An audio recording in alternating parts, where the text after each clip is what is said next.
Praise the lord. దైవవాక్కు మత్తయి సువార్త 21వ అధ్యాయము 1 నుంచి 10 వచనాలు ధ్యానం చేసుకుందాం. యెరూషలేమునకు సమీపమున ఒక ప్రక్క ఒలీవ కొండ ఉంది. బెతేనియా మరియు బెత్పగేయ అను గ్రామాలున్నవి. పేరు తెలియని ఊరు కూడా ఒకటి ఉంది. ఆదివారమున ప్రభువు శిష్యులతో యెరూషలేమునకు వెళ్ళుటకు బెత్యబేకు వచ్చి ఎదుటనున్న గ్రామమునకు వెళ్ళి గాడిదను దాని పిల్లను తీసుకొని రండని శిష్యులతో చెప్పాను. 6వ వచనము 7వ వచనం చదువుకుందాం. శిష్యులు వెళ్ళి యేసు తమకాజ్ఞాపించిన ప్రకారము చేసి ఆ గాడిదను దాని పిల్లను తోలుకొని వచ్చి వాటి మీద తమ బట్టలు వేయగా ఆయన బట్టల మీద కూర్చుండెను. 3.5 సంవత్సరాల పరిచర్యలో ప్రభువు ఎప్పుడు దేని మీద ఎక్కలేదు. ఈ దినపు ప్రయాణము చాలా వింతగా ఉందని జనులు సమూహాలుగా వచ్చి సంతోషముతో చెట్టు కొమ్మలను బట్టలను దారి పొడవునా పరిచి రాజును గౌరవించినట్లు గౌరవించిరి. ప్రభువు గాడిద మీదనున్నారు. ప్రజలు ఆయన వెనుక ముందు ఉన్నారు. వీరితో పాటు పరిసయ్యులు కూడా ఉన్నారు. 9వ వచనం చదువుకుందాము. జన సమూహములో ఆయనకు ముందుగా వెళ్ళుచుండువారును వెనుక వచ్చుచుండువారును దావీదు కుమారునికి జయము, ప్రభువు పేరట వచ్చువాడు స్తుతింపబడునుగాక, సర్వోన్నతమైన స్థలములలో జయము అని కేకలు వేయుచుండిరి. ఆయనకు ముందు వెనుక వచ్చే 2 గుంపుల వారు ప్రభువును స్తుతించుచున్నారు. మిగిలిన పరిసయ్యుల గుంపు ప్రజల మీద పిల్లల మీద కోపపడిరి. పట్టణంలో 2 గుంపుల వారు స్తుతించిరి. ఈ 2 గుంపుల మధ్య ప్రభువు మధ్యవర్తిగా ఉన్నాడు. మృతులైన విశ్వాసులు ముందు గుంపుకు సాదృశ్యముగా ఉన్నారు. సజీవుల గుంపు వెనుక గుంపుకు సాదృశ్యముగా ఉన్నారు. ఇక్కడ జయోత్సాహముతో ప్రభువు యెరూషలేముకు వస్తున్నాడు. రేపో మాపో యేసు ప్రభువు జయోత్సాహముతో మధ్యాకాశంలోనికి పెళ్లి కుమారునిగా రాబోతున్నాడు. మృతులైన విశ్వాసులు ఆయన ముందు ఉంటారు. ఎఫెసీయులకు రాసిన పత్రిక 4వ అధ్యాయము 8 నుంచి 10 వచనాలు చదువుకుందాం.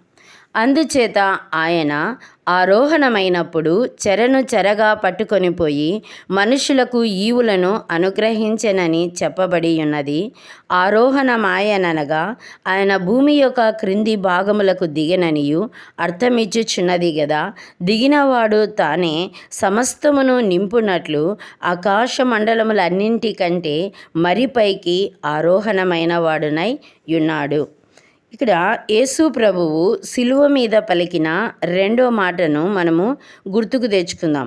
లూకాసు వార్త 23వ అధ్యాయము 43వ వచనంలో, నేడు నీవు నాతో కూడా పరదైసులో ఉందువని నిశ్చయముగా నీతో చెప్పుచున్నానెను. అంటే పరదైసు భూమి క్రింది పాతాళములో ఒక భాగం. అంటే పాత నిబంధన గ్రంథంలో ఉండే పరిశుద్ధులు, ప్రవక్తలు, న్యాయవంతులు, నీతిమంతులు చనిపోయి పరదైసులో ఉండేవారు. యేసు ప్రభు చనిపోయిన తర్వాత ఈయన పరదైసులోనికి పోయి అక్కడ ఉన్న వారందరినీ మోక్షలోకమునకు తీసుకొని పోయినాడు. ఇప్పుడు పరదైసు మోక్షలోకంలో ఒక భాగం. యేసు ప్రభు ఆరోహణమైన తర్వాత చనిపోయిన భక్తులను అందరూ కూడా మోక్షలోకంలోని పరదైసులో ఉన్నారు. ప్రభువు మధ్యాకాశంలోనికి పెండ్లి కుమారునిగా వస్తున్నప్పుడు మృతులైన విశ్వాసులందరూ ఆయన ముందర జయ కీర్తనలతో ఆయనను స్తుతించుచు వస్తారు. సజీవులమైన మనము ఆయన వెనుక ఉన్న గుంపుకు సాదృశ్యం. ప్రపంచంలో ఉన్న ప్రజలందరినీ 2 గుంపులుగా చూడవచ్చు. యేసు ప్రభువుని నమ్మని వారు ఒక గుంపు, నమ్మిన వారు ఒక గుంపు. నమ్మిన గుంపులో మరి 2 గుంపులను చూడవచ్చు. ఒక గుంపు పరలోకమునకు వెళ్ళేది, మరి ఒక గుంపు ఈ భూలోకంలోనే ఉండేది. అలాగే విశ్వాసుల గుంపులు 2. ప్రభువు రాకడకు సిద్ధపాటు లేని గుంపు ఒకటి, రెండవది ఆయన రాకడకు సిద్ధపడి ఎదురు చూసే గుంపు. మొదటి రాకడలో గొర్రెపిల్లగా వచ్చిన యేసు ప్రభువును చూచి సంతోషించుట మంచిది. రెండవ రాకడలో పెళ్లి కుమారుడిగా రానున్న యేసయ్యను చూచి మనము సంతోషించకపోయిన ఎడల బైబిలు చదివినను ప్రార్థన చేసినను లాభం లేదు. మనము అంత్యకాలంలో ఉన్నాం. ప్రభువు రాకడ సమీపముగా ఉంది. పెళ్లి కుమార్తెగా మనము సన్నిధి గదిలో సిద్ధపడవలెను. ఆయనను స్తుతించి ఆరాధించే గుంపులో నీవున్నావా? విశ్వాసులను తీసుకొని వెళ్ళుటకు ప్రభువు మేఘం మీద రాబోతున్నాడు. ఆయనను ఎదుర్కొనే గుంపులో నీవున్నావా? ఒక్కసారి పరీక్షించుకుందాం. తెస్సలోనికలకు రాసిన పత్రిక, మొదటి పత్రిక 4వ అధ్యాయము 14-17 వచనాలు. యేసు మృతి పొంది తిరిగి లేచెనని మనము నమ్మిన ఎడల, అదే ప్రకారము యేసునందు నిద్రించిన వారిని దేవుడు ఆయనతో కూడా వెంటబెట్టుకొని వచ్చును.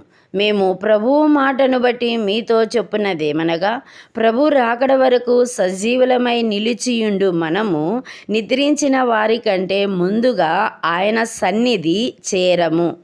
ఆర్భాటముతోనూ ప్రధాన దూత శబ్దంతోనూ దేవుని బూరతోనూ పరలోకము నుండి ప్రభువు దిగివచ్చును.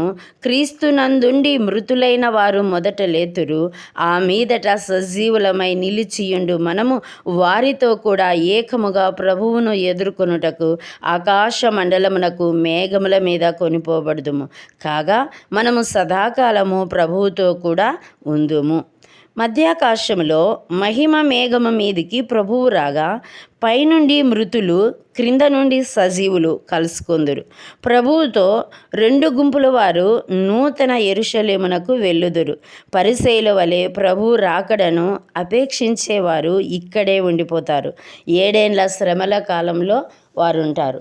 ప్రభువు పేరు లేని ఊరిలో బయలుదేరి పట్టణమునకు గాడిదనెక్కి వెళ్ళుచున్నాడు. వెనుక ముందున్న విశ్వాసులందరినీ తన యెరూషలేములో శాశ్వత కాలముండుటకు తీసుకొని వెళ్తున్నాడు. 2 గుంపుల వారును సంతోషించిరి. ఈ జయోత్సవ పండుగ పేరులేని గ్రామము నుండి యెరూషలేము వరకు వెళ్ళింది. అలాగే రేపు ఈ పండుగ భూమి మీద ప్రారంభించబడి మధ్యాకాశం వరకు వెళ్ళి నూతన యెరూషలేము వరకు వెళ్ళును. పేరులేని ఆ గ్రామం పేరు ప్రభువు చెప్పలేదు. పేరు లెక్కలేకి లేదు. అలాగే లోకములో విద్య, ఉద్యోగాలు, అధికారము లెక్కలేదు. మనము లెక్కలేని వారము కాము. కానీ ప్రభువు లెక్కలో మనమున్నాం కనుక మనము సంతోషించదాం. పచ్చని కొమ్మలు పిల్లల చేతిలోనున్నవి. పచ్చని ఆకు నిరీక్షణకు గుర్తు. పిల్లలు పచ్చని కొమ్మలు పట్టుకున్నలాగే మన స్తుతి పచ్చగా ఉండవలెను. మన జయ జీవితము పచ్చగా ఉండవలెను, ఎండిపోకూడదు. జయకీర్తనలు, స్తుతి ఎప్పుడు ఆగకూడదు. పచ్చని రంగు ఎప్పుడు క్షీణించకుండా ఉండుటకు గుర్తు. మనము రాకడను తలంచుచు, ఒక ప్రక్క జయమని చెప్పుచు, ఒక ప్రక్క స్తుతి చేయుచు, నిరీక్షణతో జీవించుటకు తండ్రి సహాయము చేయునుగాక. ఆమేన్.